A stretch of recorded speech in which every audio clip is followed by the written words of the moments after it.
All right. You're watching ManVsProstate.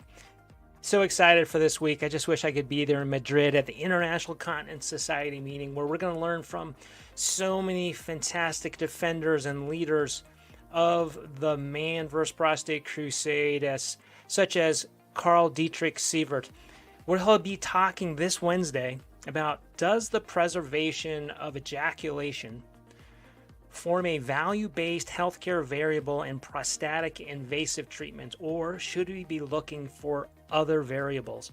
And I think it's just a fantastic question, and just some thoughts off the top of my head. One is that, remember, from our perspective, all hail the bladder. Remember, there are only two main organs you cannot transplant, the brain and the bladder. So let's take care of our bladders, this end organ that's so precious that affects so many aspects of a man's life.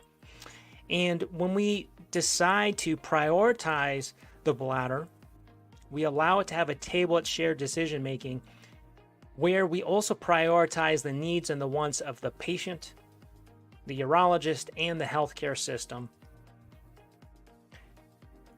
And something that I found very interesting, now we've been talking about preserving bladder health, preventing late-stage BPH BPO, and ending the polypharmacy epidemic since 2021.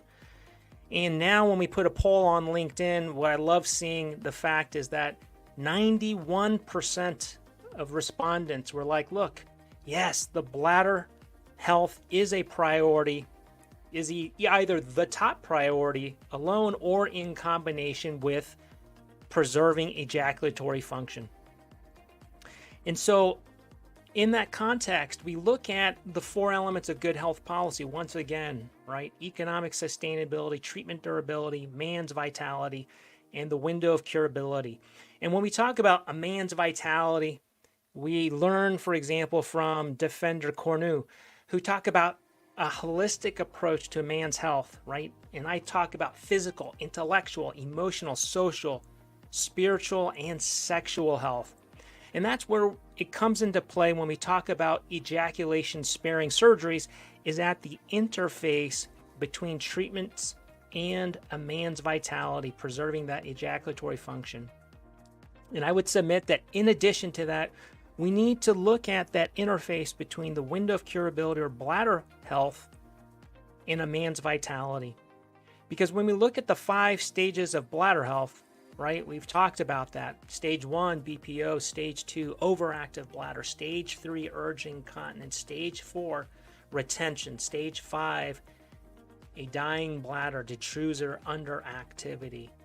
When we look at that interface, those 5 stages, those later stages, really impact a man's vitality, right? The anxiety of urgency and frequency, the exhaustion of getting up at night to pass urine multiple times, the shame and embarrassment of incontinence with its smell and its stains, as well as the terror of entering into the emergency of retention, as well as the deep anguish of having a dead bladder and needing to use catheters for the rest of your life.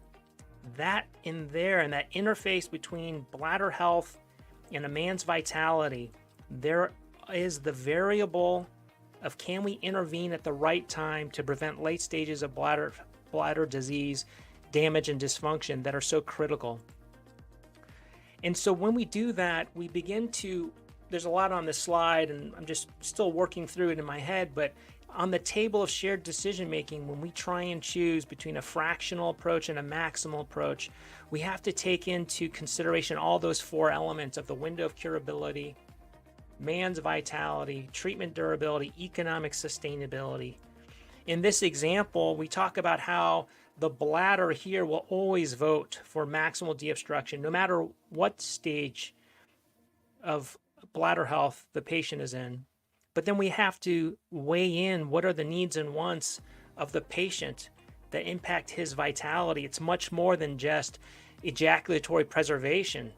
It's also the quality of their life when they're in stages 2, 3, 4, and 5.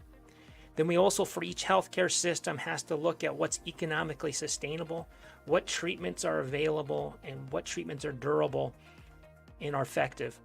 And so I hope that helps a little bit. Just a thought that, yes, there are many other variables that we need to consider besides besides ejaculatory preservation.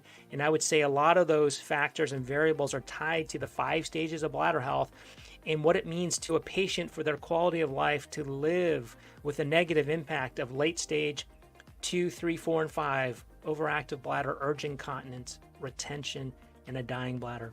All right, I hope that helps a little bit. I just wanted to share that with you guys, and look forward to hearing back from you after you attend on Wednesday these talks on mLUTS, BPH, BPO, and report back to see what we can incorporate to improve what we're doing on the ground level. All right, take care. See you guys on the next one. Bye.